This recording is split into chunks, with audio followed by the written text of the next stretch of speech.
I went to the Sphere in Las Vegas for the first time, and a guy told us we were being too loud at a concert. I'm at the Sphere watching No Doubt with my wife, the same casino where we both used to work, and somewhere between the vibrating seats and the mushroom gummies, somebody is shushing us, telling us we are too loud. How, bro? Read the room. Literally every wall is a screen. But here's what actually hit me. See, No Doubt is from Orange County. I'm from Orange County.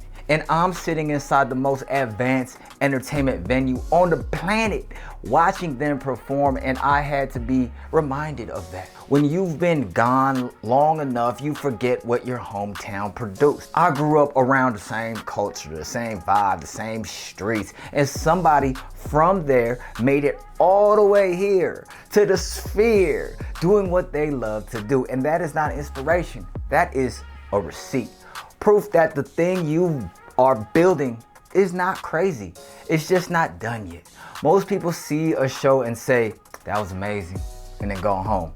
Me, I'm different. I'm in there researching who owns the company, who owns the Sphere, who owns the land, because the show is the surface. The structure underneath it is what actually I want to understand. But then the music, bow, hit. It hit different, and then I stopped being an analyst and I just vibed. I felt it. And that's what the real lesson is. Parking was looking like a whole situation until I remember one of my homies is a host at the Venetian. So the same place I used to run the nights, rack up comps, build relationships back in my, pre-family days. He got me back on my players card. That meant free parking, drinks at the bar, video poker didn't hit, but the vibe was already there. And then I walked into the same building where I met my wife. Same casino, same energy, just a different version of us.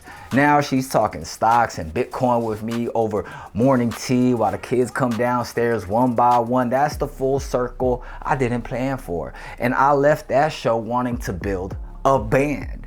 Not because it's a strategy, but because that energy in a room full of people locked into the same frequency, see, that's what music is supposed to do. I've been creating solo and I love it. I really do. But that night reminded me what it feels like when it's bigger than you, when it's a collaboration. That's where I'm headed. And yeah, I need capital to get there. I'm talking about 7 figures to scale, 2 million to dominate. And that is not a dream. That is the number. And I got a plan, baby.